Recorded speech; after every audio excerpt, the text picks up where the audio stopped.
One. Hello, everybody. Welcome to my presentation. I'm going to be discussing breastfeeding support and education for all mothers in New Mexico. I'm going to start off by reading to you my nursing diagnosis that I feel best supports and communicates what my feelings are towards this community that I wish to serve. It's pregnant and postpartum mothers that are at risk for knowledge deficit related to inconsistent education and lactation support, as evidenced by the financial variability in populations and the inequality of access to support programs.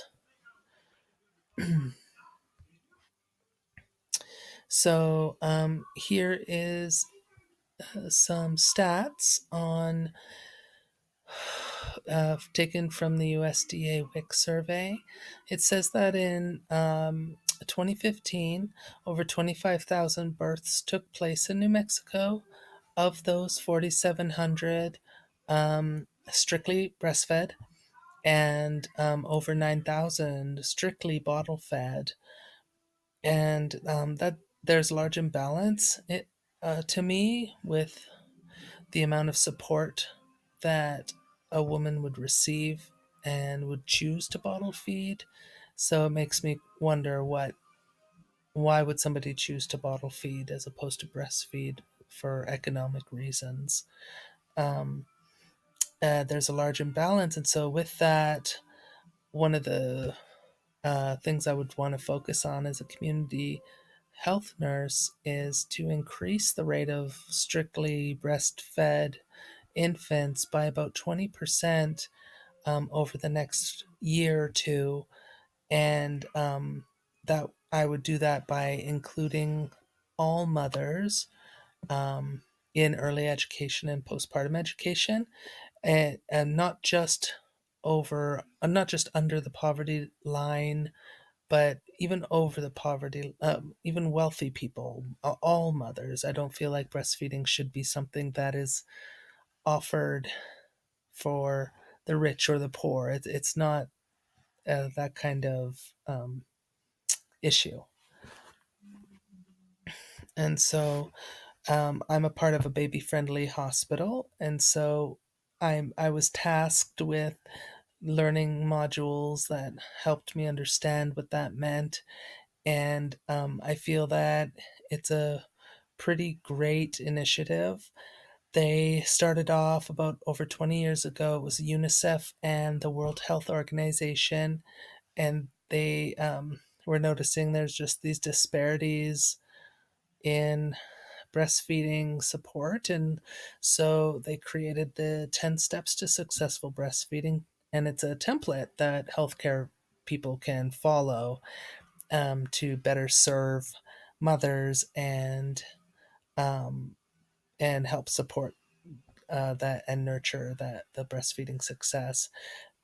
They started about in 2007. Only 2% of the hospitals nationwide were designated baby friendly, and now in 2017, that number has grown to 22%, which shows me that my initial 20% over the next few years is of increasing strictly breastfed is plausible.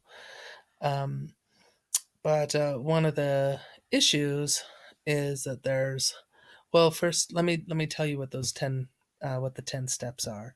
So the first one is have a handwritten breastfeeding or have a written breastfeeding policy that is routinely communicated to all healthcare staff, and this is just across the board. Every baby friendly hospital has the same policy, and which is great for consistency and data collecting. um, to train all healthcare staff in the skills necessary to implement the policy. I was trained. It's very important to train everybody in the same way as well. Inform all pregnant women about the benefits and management of breastfeeding. Help mothers initiate breastfeeding within 1 hour of birth. That's very important, both for the baby and the mother. It helps with the bonding, but more importantly, it gives that baby the nutrients that it needs. Um, Show mothers how to breastfeed and how to maintain lactation, even if they are separated from their infants. Sometimes babies go to NICU, so that doesn't mean the mother has to give up on the idea of breastfeeding. There's pumps, there's other ways of expressing milk. Um, Show mothers how to breastfeed and how to maintain lactation. Oh yeah, okay, so I read that. So, 6, give infants no food or drink other than breast milk unless medically indicated. That's a big one. I've seen that before where we've just given bottles because the mother was too tired or something. And that's totally understandable. That would be a medical indication, but um, it really does mess up the latching onto the mother thing. Practice rooming in, allow mothers and infants to remain together 24 hours a day. Absolutely. Um, Encourage breastfeeding on demand, so just follow the baby's cues. Give no pacifiers or artificial nipples, and this sort of relates to the number 6 about giving no food or drink other than breastfeeding because of nipple confusion. There's a lot of data on that, and a lot of there's not really enough evidence that nipple confusion is like a serious thing that it actually can happen. But um, for now, I think it's an accepted idea. And then 10, foster the establishment of breastfeeding support groups and refer mothers to them on discharge from the hospital or birth center. So this kind of is relates to my feelings about all mothers, because this one says this number 10 is saying to all refer all mothers, but um, a lot of the time the places to refer these mothers are WIC programs or um, underserved population programs. So a lot of the mothers who are maybe upper middle class or just above the poverty line or whatever don't have access to these programs, which is I think unfair. But one of the problems is that there's naysayers too. So there's people within these baby friendly hospitals that totally disagree with the 10 steps, and one of which is Dr. Tudor. I referenced her in my original community assessment. Um, and her blog is also referenced at the end of this in the reference list. But she's an obstetric neonatologist, and she is totally does not want the baby friendly initiatives. Actually, her blog specifically says, "Help me end the baby friendly hospital initiative before more babies and mothers are harmed." So she believes, or she has witnessed, skull fractures, dehydration, permanent injuries from mothers rooming in with their babies, breastfeeding, falling asleep, baby falls. I mean, it's just nightmares. Like these are what nightmares are made out of. But that is not the baby friendly initiative. That is the lack of education and um, uh, teaching or whatever of the nurse who's taking care of that patient, just because they're postpartum or they're finished with their medical necessity, they still need to be educated and watched closely.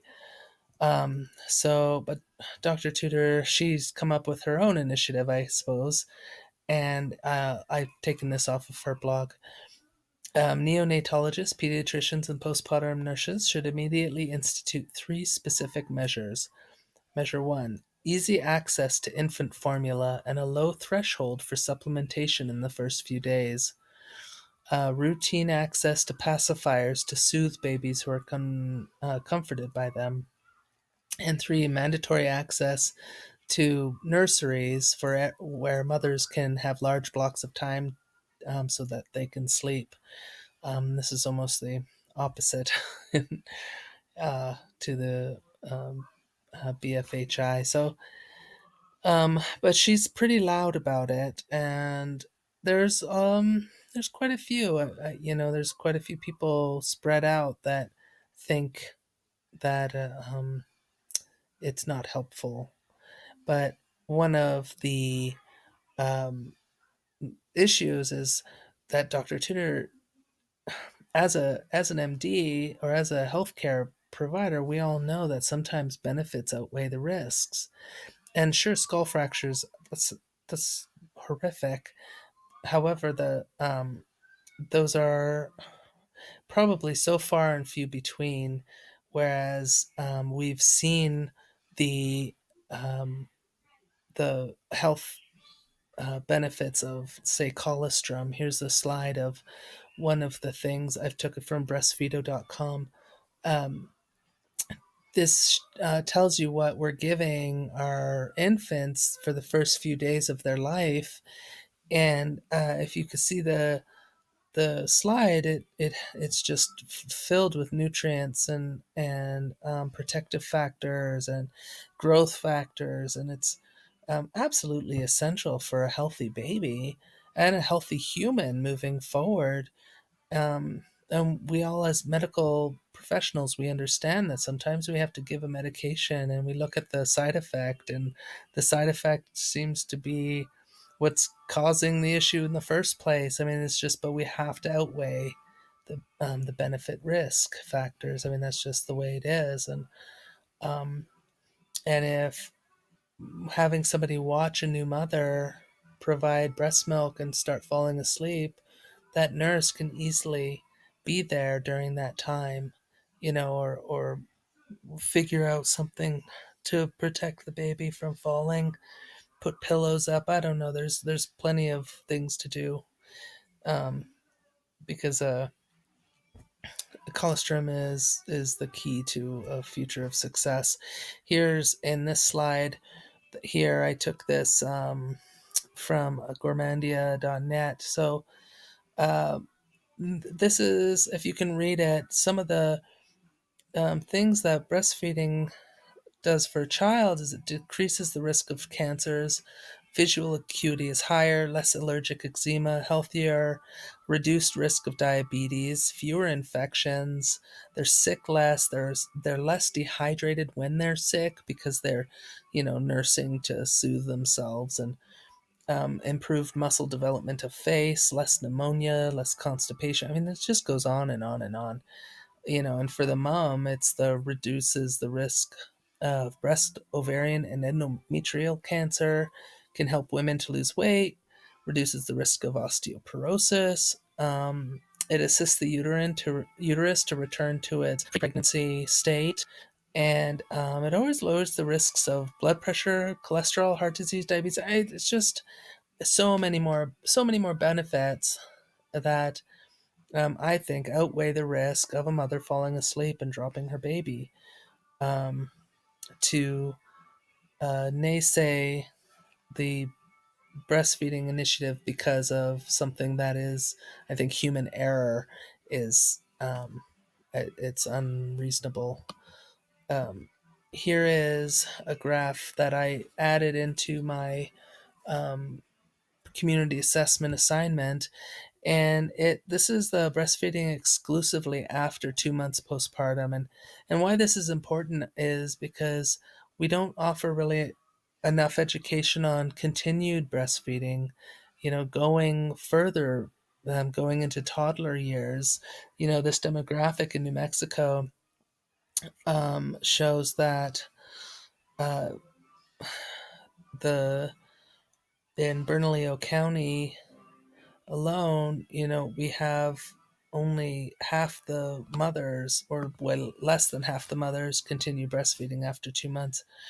And if you look at Los Alamos, it's like way up there. But Los Alamos, I mean, I don't know if this is it or not, but my feeling is Los Alamos is filled with scientists. So, it makes sense that they would maybe be a little bit more educated on the benefits, and therefore that's why they're really high for breastfeeding past 2 months.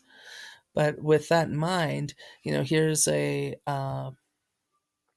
little poster that I took from the alphaparent.com. It's on what the benefits of breastfeeding into toddlerhood, and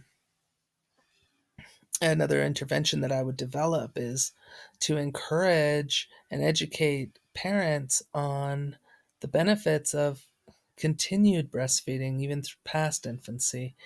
I feel like toddlers are at risk because it's not socially acceptable, it's not normal. Here in this country, other countries, it's totally normal. But we think that once they get teeth, they don't need breast milk, and so we stop. But if you see that this slide, this is the great one that I could find, um, that it reduces ear infections, strengthens their teeth. I mean, it's just across the board for toddlers. It gives them a way better health and protective factors, because especially because they're doing everything, they're in daycares, they're it's and a lot of the time too is, and I understand this, is mothers stop breastfeeding because they have to go back to work, and um, what's really important, and it's another intervention, or it's another um, point of education, is teaching parents what the laws are here in New Mexico.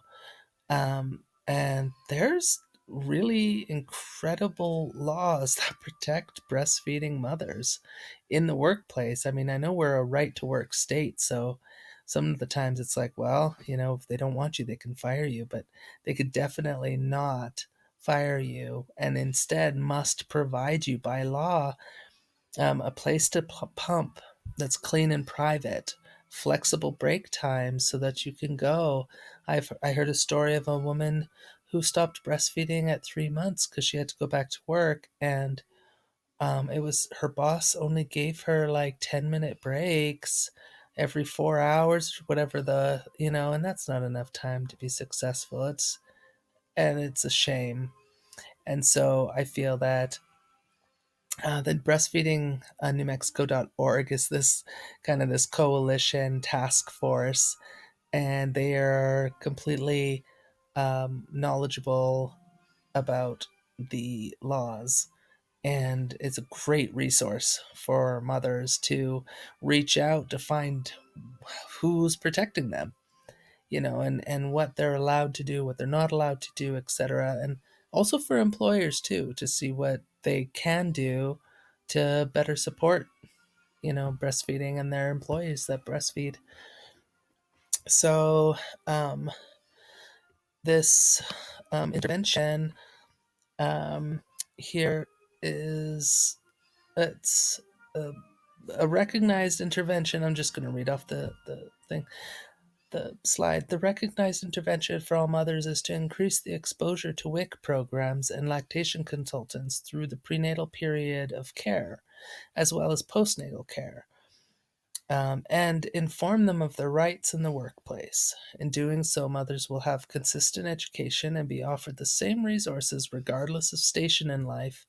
By including all mothers in WIC programs, breastfeeding data and success rates would increase.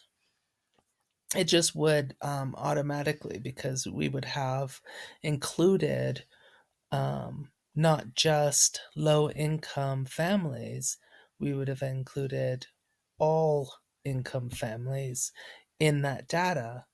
And it's super important to do that for breastfeeding to become normalized. I did interview in my community assessment two different mothers in two different stations, and surprisingly, the mother that would be considered well off didn't feel supported at all in her life to breastfeed, didn't have access to any resources or education, and didn't know where to even access them, whereas the mother that I interviewed, who was low income, had nothing but referrals to different places for help and was given a breast pump, and that's fantastic. Don't get me wrong. I just feel for breastfeeding should not be an income driven issue. It should be all mothers, support and education across the board, equality, And so here is my reference page.